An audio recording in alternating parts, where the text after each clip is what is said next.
Vamos plantar a discórdia? Muito bem. Veja só, um amigo nosso mandou um artigo extremamente interessante dessa revista Monitor Rádio e Televisão, com um circuito de saída push-pull extremamente interessante, no mínimo. Foge da tradição. Então, vamos plantar uma discussão aqui, ou até uma discórdia. Para você que é montador, para você que gosta de fazer experimentos, está aí uma coisa diferente para experimentar e que o artigo fala muito bem. O artigo diz que é, assim, muito interessante para o experimentador, como diz aqui. É uma coisa que eu às vezes falo.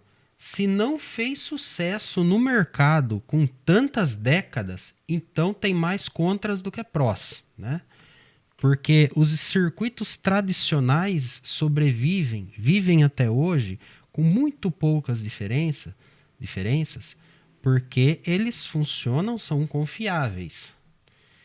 E aí você monta um circuito diferente, por que não fez tanto sucesso, né? De repente, não havia tecnologia suficiente para que um projeto inovador desse fosse para frente.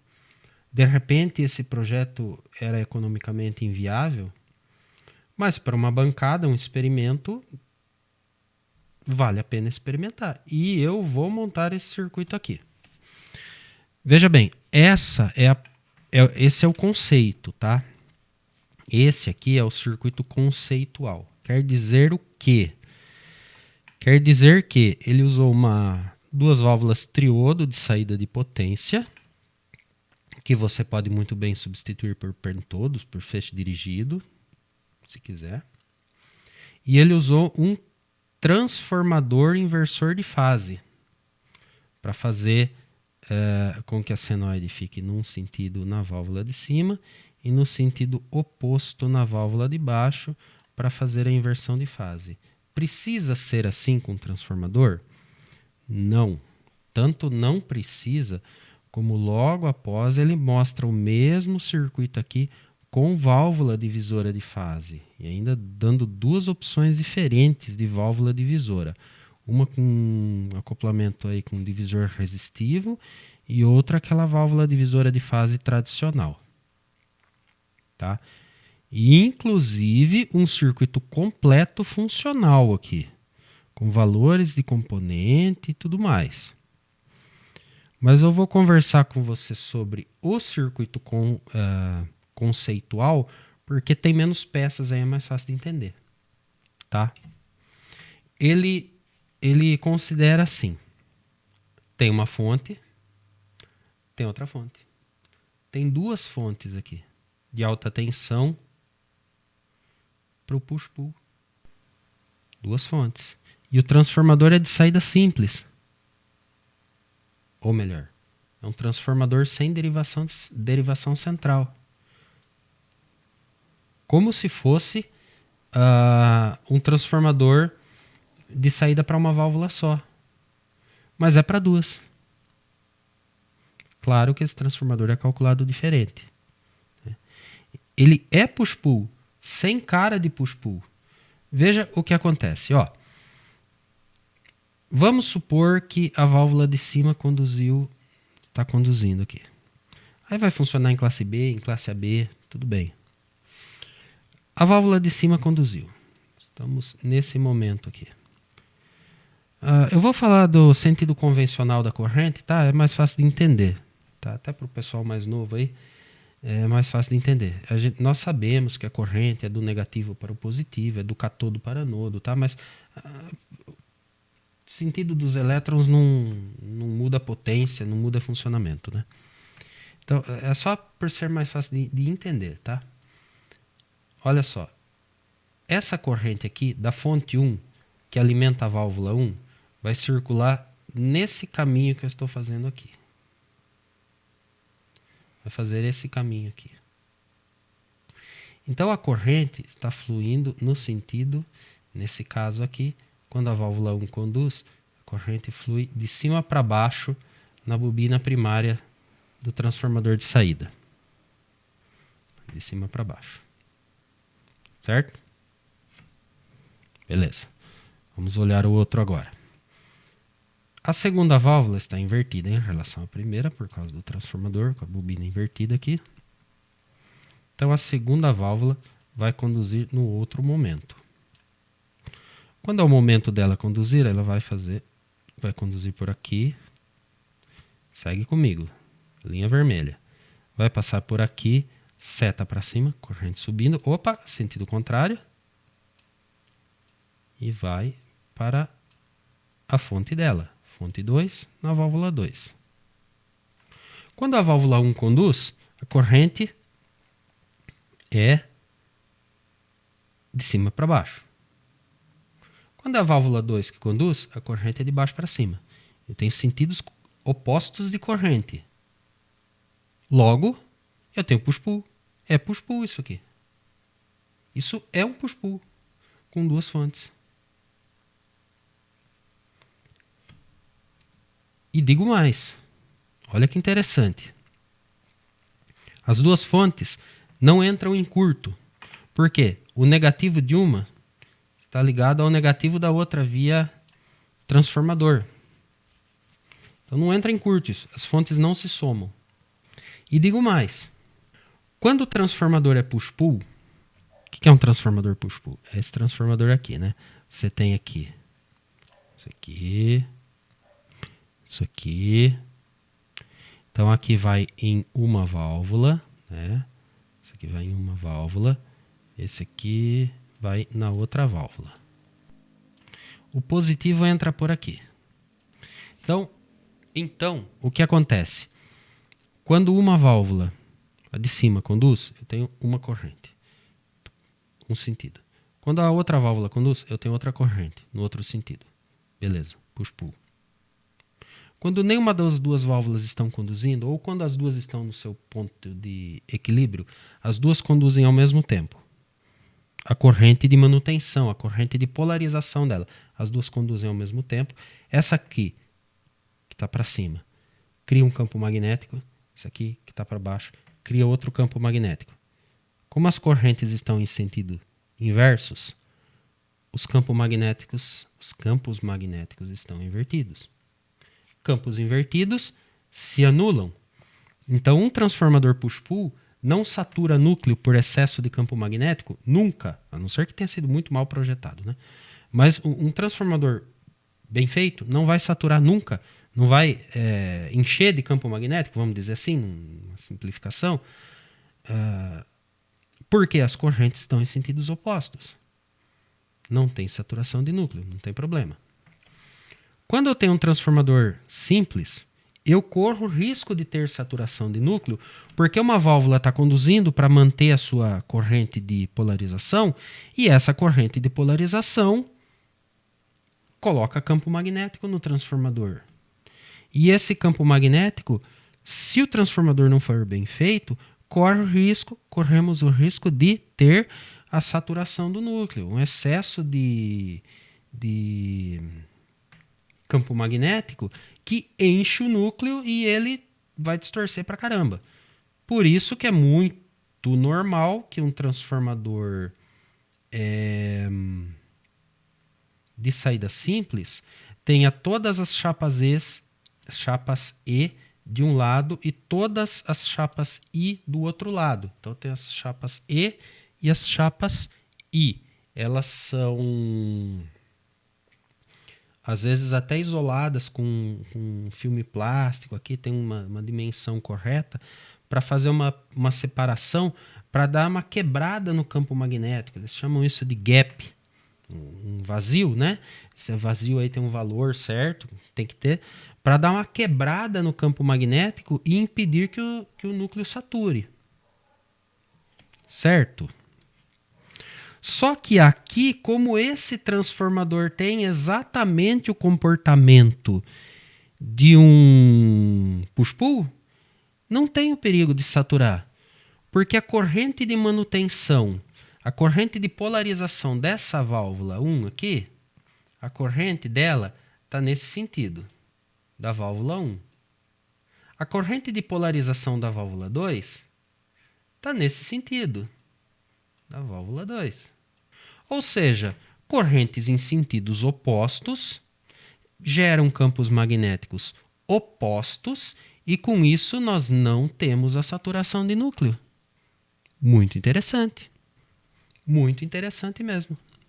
E o artigo ainda fala que a impedância do primário vai ser metade da impedância de uma válvula, ou 1/4 em relação ao circuito push-pull comum. Então, se você tiver uma válvula, se você tiver você vai montar um push-pull com uma L34, L84, 6L6, qual que você quiser, que você está projetando, você vai considerar o primário do transformador como 1/4 da impedância de um push-pull normal. O primário vai ter menos espiras. Aí ele acaba falando que com isso acaba ganhando, tendo vantagem com a redução de harmônica. Eu vou montar um circuito desse. Não digo que vai montar esse aqui exatamente, eu penso mais em montar a etapa de saída, aí precisa fazer um inversor de fase, né? Aí talvez eu faça um inversor de fase assim, mesmo com triodinho. Vamos ver. Tá? De repente uma 12AX7 aqui, uma 12L7 para fazer amplificação, inversão de fase e as duas saídas. O único porém mesmo desse circuito é que ele exige duas fontes separadas. Até inclusive aqui embaixo ele dá um exemplo, né? Uma sugestão para aquele circuito, e ele ainda fala assim, olha, como cada fonte dessa daqui vai alimentar só metade do push-pull, essa fonte só precisa ter potência para alimentar metade do push-pull. Então não precisa ter a potência total. A fonte vai ser menor. E, de repente, não com valvulado, faz de estado sólido. Pode fazer com 2 transformadores de alta tensão, né? Um para cada metade. Ou então pedir para enrolar um transformador com 2 altas tensões. Que não precisa ser a corrente total, vai ser só metade, né? Se a corrente total da saída push-pull lá for dar 100 mA, você faz 2 com 50, 55 mA, que é para funcionar. Tá? É para funcionar normalmente. Tudo bem? Eu montei, então, uma simulação. Vamos dar uma olhada nela. Então, tá aqui a simulação. Coloquei o mesmo conceitual, né? Sem a válvula inversora, para não ficar um circuito difícil de entender. Coloquei um transformador inversor. Aqui o gerador de função, está nesse ponto aqui, o gerador de função entrando, e coloquei o osciloscópio olhando o gerador e olhando a saída. Transformador aqui razoavelmente calculado para o circuito, e eu tive esse resultado aqui, ó. O transformador calculado aí para coisa de uns 10 watts, mais ou menos. E eu tive esse resultado, ó, a 60 Hz no gerador. Eu achei muito, muito bonita a forma de onda de saída, tá? Não vi distorção visível aqui. Claro, existe o deslocamento de fase porque tem um monte de coisas reativas aqui, né? Transformador de entrada defasa, esses capacitores de polarização, de desacoplamento defasam, transformador de saída defasa, né? Todo mundo defasa. Então temos uma defasagem aí um escorregamento aí na fase. Mas tudo bem, aumentando a frequência, como eu disse, fiquei muito satisfeito com a simulação. Não vi distorção, nenhuma distorção aparente. O deslocamento de fase mexe um pouquinho, né? Provavelmente, quando tirar esse transformador e colocar a válvula divisora de fase, é para melhorar essa situação, porque capacitores bem pequenos, né, de acoplamento daí da válvula divisora de fase, no lugar de um transformador grande, né? As reatâncias são outras. Então devemos ter um comportamento aqui, vamos dizer assim, mais comportado, um menos escorregamento de fase aí, de frequências baixas em relação a frequências altas. O que o pessoal dos ouvidos mais críticos, né, os ouvidos mais atentos, vão perceber que aconteceu aí escorregou um pouquinho o grave do agudo, né? Mas assim, realmente eu fiquei bem satisfeito com isso que eu vi aqui, tá? Vou pedir para construir esse transformador e vamos ver o que acontece. Tá? Vai ser um experimento bem bacana e que plantemos a discórdia para ver a discussão dos prós e contras dessa ideia. Montar na bancada não é proibido, né? Então nós vamos montar, vamos experimentar e ver o que vai acontecer. Tá? Aqui eu também me dei o direito de simplificar os circuitos para facilitar a parte didática. Tá? Eu liguei praticamente como se fosse triodo, né? Esse pentodo aqui. Mas isso aqui foi simplesmente para diminuir o número de peças e facilitar a análise. A análise do conceito, não de um circuito final, tá bom? Então, vamos ver aí quando tiver componentes aí, montar, vejamos o que acontece e qual vai ser o comportamento, tá bom? Então, fica aí. Me acompanhem, tá? Se você gostou do conteúdo, fica sempre o convite de se tornar um apoiador do canal através do Apoia-se, através se tornando membro aí no YouTube, para quem gosta do Pix. Temos os cursos, onde nós abordamos com profundidade todos esses temas aí, o curso de eletrônica válvula, o curso de rádio a válvula e também, como eu já disse, estou em processo de gravação de mais 2 cursos. Um de projeto e montagem de um amplificador single-ended, né? Esse de uma válvula só, transformador saída simples, e um projeto do chamado high-ended, né? O push-pull, transformador de derivação, as 2 válvulas, né? Não esse aqui, não esse push-pull, né? Aquele push-pull tradicional. Todo o projeto, a montagem, os cuidados com a montagem, a solda, o chassi, todos os detalhezinhos para você ter condições de projetar e montar o seu amplificador com a qualidade que o seu ouvido vai exigir. Tá bom? Então, se gostou, deixa um joinha aí, já ajuda bastante a gente. Um grande abraço. Se você não é inscrito no canal ainda, se inscreve aí. Também é bom, isso já ajuda bastante também o engajamento nosso aí. Leva o vídeo para mais pessoas. E até a próxima.